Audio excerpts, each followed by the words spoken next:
Hola, muy buenas noches a todos.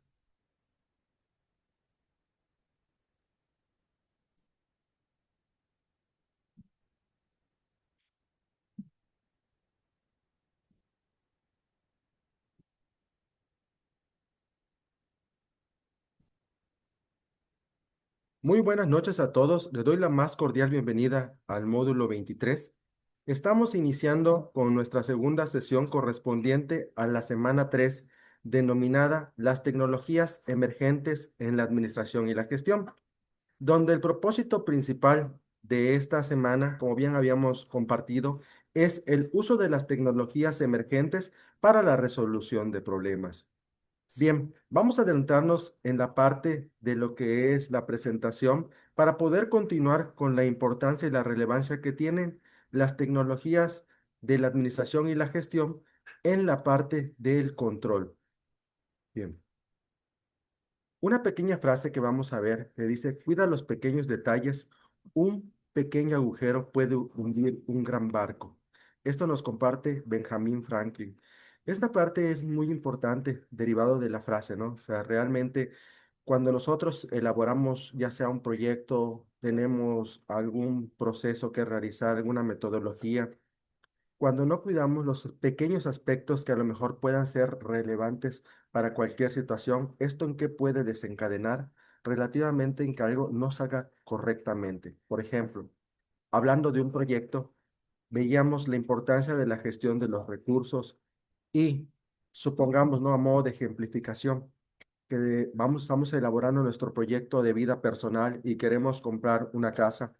Cuando elaboramos nuestra planeación, lo que hacemos es primeramente identificar cuál es el problema que tenemos. A lo mejor no tenemos en estos momentos una casa propia, estamos pagando renta, entonces esa sería la descripción del problema. En el sentido, a partir de ello, ¿qué haríamos? Estableceríamos el objetivo general.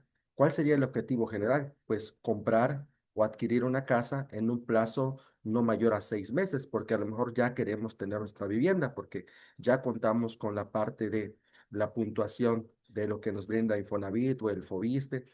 Y a partir de ello empezamos a elaborar los objetivos específicos que son los que nos van a permitir poder cumplir con ese objetivo general. A raíz de todo esto, establecemos metas, gestionamos recursos, tanto recursos materiales como recursos financieros, como recursos tecnológicos y, ¿por qué no también recursos humanos? Porque al final, sin un recurso humano, ¿cómo podríamos alcanzar los objetivos? A lo mejor yo pueda decir que tengo a mi pareja y junto con mi pareja voy a trabajar para poder llegar a cumplir esa meta. Entonces, al final, el que nosotros tengamos a un colaborador dentro de nuestro proyecto va a permitir amenizar los tiempos de realización. Pero si nosotros no contempláramos correctamente esto, ¿qué podría pasar? Pues literalmente que no lo cumpliéramos en los tiempos establecidos. Por ello, la administración de proyectos, como bien veíamos, es una parte muy relevante. Por medio de la administración de proyectos, las empresas tienen la posibilidad de implementar sus estrategias comerciales, así como de innovar en el mercado y de generar diversas ventajas competitivas. También sirve para garantizar proyectos de calidad a tiempo y dentro de un presupuesto, que eran los tres aspectos que veíamos nosotros desde semana uno y que consecutivamente eran muy repetitivos. El poder terminar un proyecto de calidad, el poder tener una temporalidad ajustada a la demografía de población, el poder tener un presupuesto estimado, era lo que nosotros nos iba a poder permitir conocer o cumplir esas metas que estábamos esperando para nuestro proyecto. Buenas tardes, Claudia, un gusto. Entonces, la administración de proyectos es de vital importancia para cualquier tipo de organización, ya que sus aportes tienen relación directa con la administración de empresas y la planificación organizacional. Esto le permite controlar los procesos, cumplir con cronogramas, administrar los recursos y garantizar las estimaciones de productividad, que es lo que relativamente estamos realizando en esta semana. A través de gestionar correctamente nuestros recursos de la fase 3, vamos a cumplir con ese cronograma de trabajo. ¿Cómo? Estableciendo tiempos a cada uno de los responsables de las actividades y tareas. Por eso, cuando nosotros compartíamos la importancia de ese objetivo general y la temporalidad, es precisamente porque un responsable o el recurso humano que vaya a realizar la tarea, lógicamente requiere de recursos para poder desempeñarla. Pero si nosotros no la contempláramos bien, ¿qué era lo que podría pasar? Relativamente que no lo cumpliéramos en tiempo y que esto pudiera quedar permeado por no tener viabilidad del proyecto. Cuando gestionábamos con los recursos, garantizábamos precisamente la estimación de la productividad, que esto se cumpliera en tiempo y forma. Otro de los aspectos que resalta su importancia es que ayuda a realizar las actividades de planificación y con una visión estratégica, favoreciendo a que diferentes áreas de la empresa puedan trabajar integradas en conjunto y en sinergia. Además, la administración de proyectos conlleva el cumplimiento de objetivos. Gracias al análisis previo sobre la factibilidad, perdón, pros y contras para la realización de los proyectos, es posible resolver cualquier situación crítica que se presente durante el ciclo de vida. ¿Cuál es el ciclo de vida de un proyecto? Pues la parte de que tiene un inicio y tiene un final. Establecemos la temporalidad precisamente para poder determinar cuánto tiempo nos va a poder llevar este proyecto. Esto va a poder permitir a nosotros llevar acciones efectivas para lograr el máximo beneficio y el mejor aprovechamiento de los recursos aunque estén limitados. ¿Por qué hablamos que aunque estén limitados? Una de las palabras que hemos estado ocupando semana tras semana son áreas de incertidumbre. En muchos de los autores que hablan sobre el proceso administrativo y en la parte de resolución de proyectos, hablan sobre áreas de incertidumbre referente a que todavía desconocemos a ciencia cierta cuál es la cantidad exacta de recursos que vamos a utilizar. Limitamos una cantidad aproximada, porque bien lo veíamos, es un presupuesto estimado. Relativamente no podemos determinar con exactitud cuánto se va a usar o cuánto a lo mejor nos sobra. Bien, entonces, debido a que en la actualidad se habla mucho más sobre el desarrollo de las tecnologías y la digitalización de los negocios, existen muchos proyectos que nacen por y para el mundo digital. Esto ha originado el surgimiento de una nueva era conocida como la administración de proyectos digitales y que hoy en día es muy necesaria. Hoy en día la tecnología va avanzando. Cuando el ser humano va creciendo sus conocimientos, la tecnología lo va haciendo al mismo ritmo. Por eso, no sé si recordarán ustedes que en el 2012 más o menos se había dicho que la tecnología iba a sobrepasar al ser humano y que a lo mejor el ser humano ya no iba a ser necesario para poder desempeñar las actividades. Pero esto no fue cierto al 100%, porque podemos ver que al crecer la tecnología y ahorita, por ejemplo, la robótica, las impresiones 3D, la inteligencia artificial, entre otras tecnologías que existen ahora, tecnologías realísticas, el ser humano siempre va a estar arriba de por el pensamiento que tenemos nosotros de raciocinio. A diferencia de una máquina no puede tener ese tipo de pensamientos. Ahora, para ese tipo de cuestiones, cuando hablábamos de empresas que podían sustituir al hombre, ¿por máquinas? Sí, puede ser, pero también necesitan al hombre para poder hacer que esas máquinas funcionen correctamente. Entonces, todo esto va de la mano, conforme las tecnologías, por eso la tecnología se llama emergente, porque surge de una necesidad o para satisfacer la necesidad del ser humano. Por eso hoy en día las empresas que están al borde de crecimiento, están en etapas de desarrollo, utilizan muchas tecnologías emergentes como tecnologías de la gestión, tecnologías en la administración, tecnologías para usos financieros. Antes todo se hacía muy tedioso y era muy tardado, por ejemplo, elaborar un balance general para una empresa. Hoy en día existen tecnologías como Compact que nos permiten elaborar todos estos procesos para las empresas, o como por ejemplo cuando pagaban la nómina. Anteriormente, cuando se hacían las nóminas, se elaboraba a veces manuales, se hacían desgloses manuales o con fórmulas en Excel. Hoy en día también los informáticos ven estas áreas de oportunidad y lo que hacen es desarrollar tecnologías que permitan hacer que esos impactos o esas partes que se requieren minimicen la carga de trabajo. Esto, al minimizar la carga de trabajo, ¿en qué nos beneficia como empresa? Pues lógicamente que hay menor costo de producción, o sea, pagas a lo mejor un costo por el producto, por lo que es el programa, pero solamente lo vamos a pagar una vez. Posteriormente, este programa nos va a servir para muchísimo tiempo y esto nos va a ayudar a minimizar los impactos de la productividad y del tiempo y eficacia. Y esto es lo mismo, la relevancia que sucede en la parte de la administración de proyectos sociales.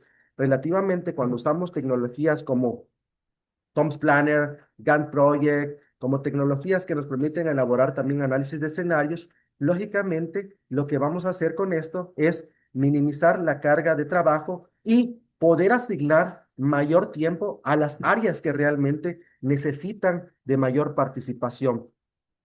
¿Cuáles son los beneficios entonces que tiene la administración de proyectos?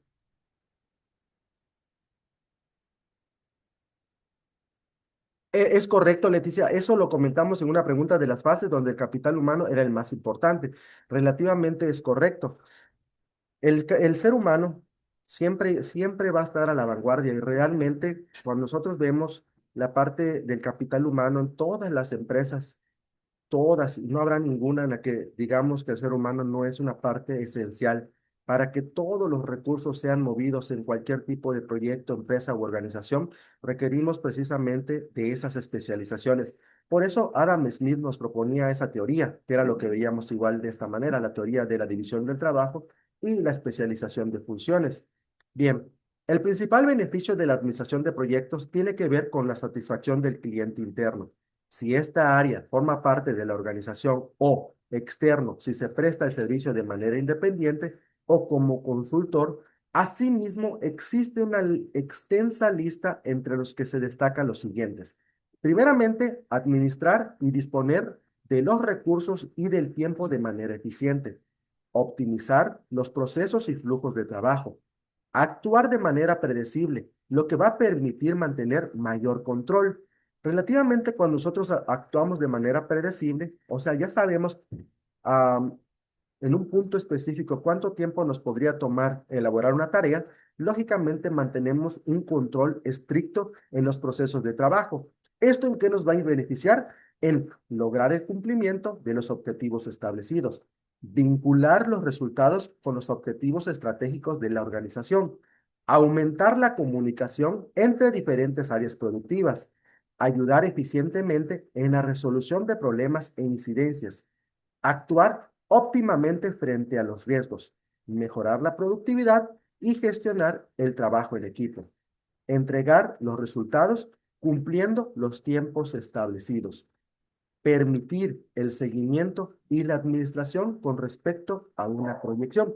Cuando hablamos sobre proyecciones, precisamente en el estudio financiero, prever los obstáculos, rutas críticas, cuellos de botella, estimando las posibles soluciones.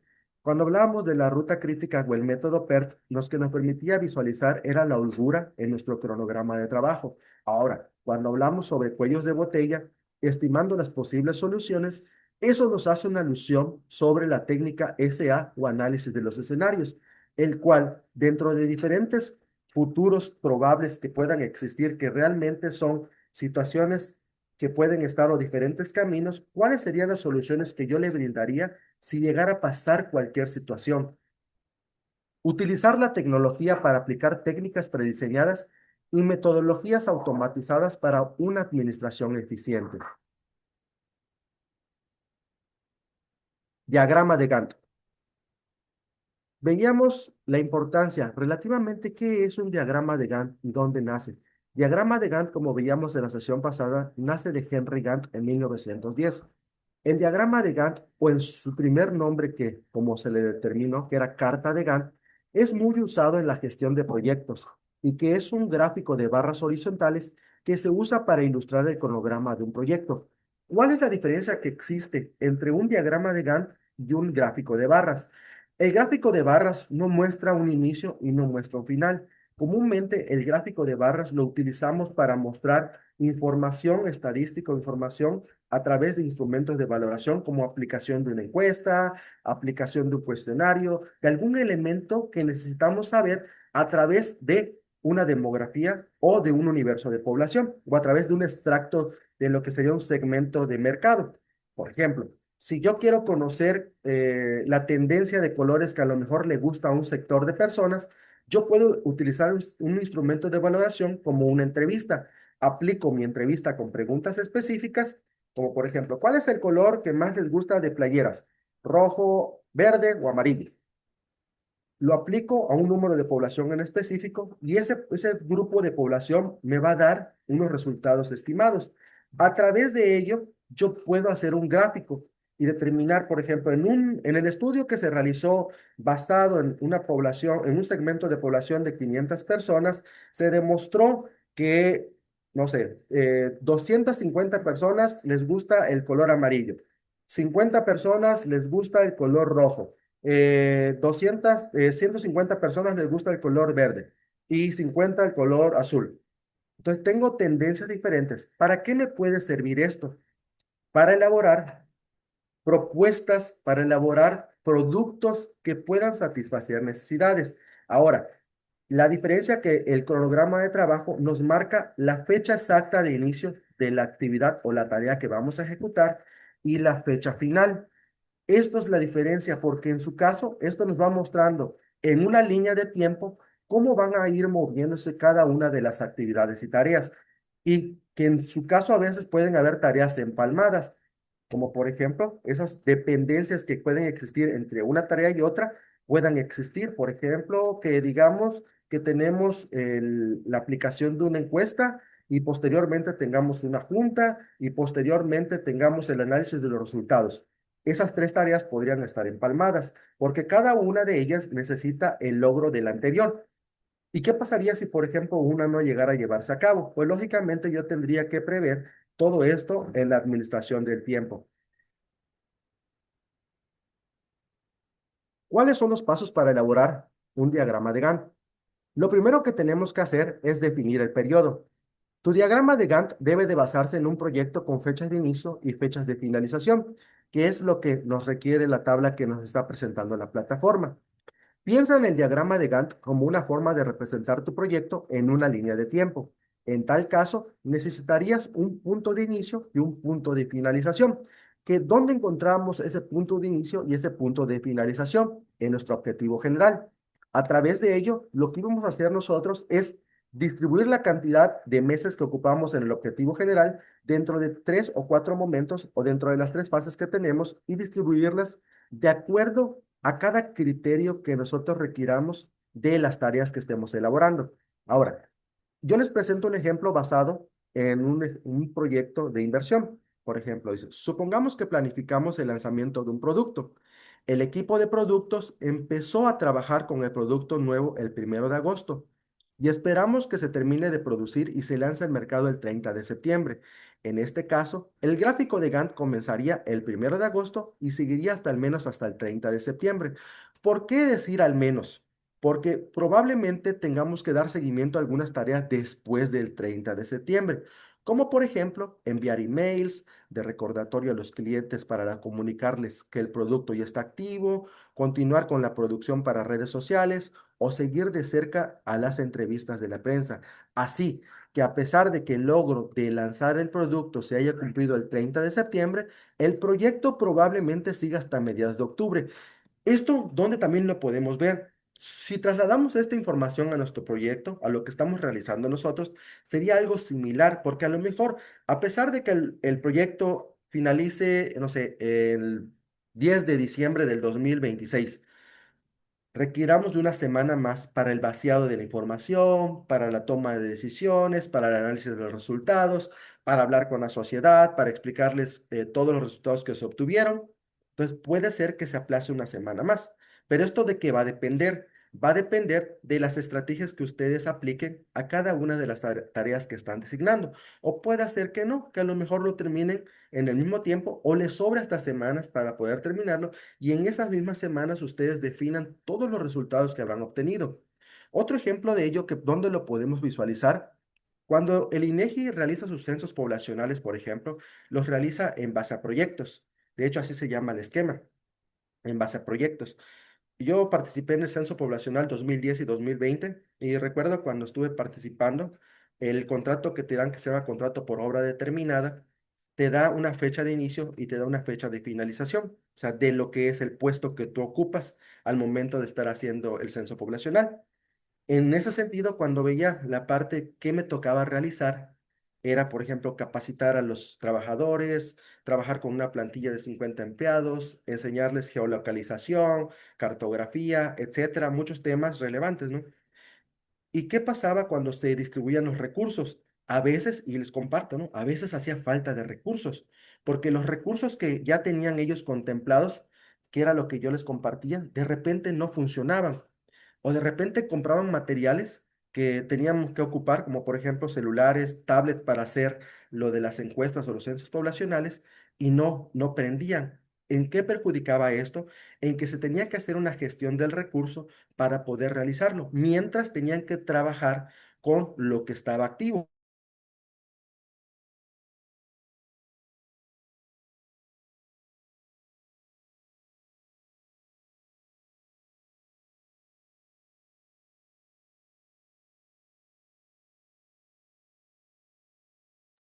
Creo que se perdió la conexión porque me botó de la plataforma.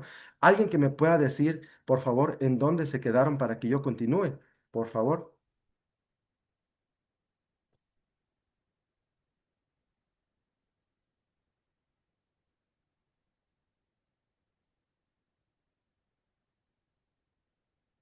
Ah, muy amable. Sí, gracias, Rubén. Lo que pasa es que vi que de repente desapareció todo y volvió a aparecer. Bueno, entonces les compartía. Entonces sí, de hecho, sucede en la prevención y justamente esta parte es relevante. A nosotros nos daban un cronograma de trabajo que teníamos que cumplir, pero también sucede que el recurso humano tiene, como su bien su nombre lo indica, hay que ser flexibles en esa parte. Por eso existen diferentes tipos de programas. Entonces, cuando nosotros estructuramos ese cronograma de trabajo, a nosotros nos sirve precisamente para definir las tareas. Sin embargo, recordemos que el diagrama de Gantt no es una herramienta que nos dé los tiempos exactos. Simplemente lo que hacemos es distribuir la temporalidad que nosotros contemplamos.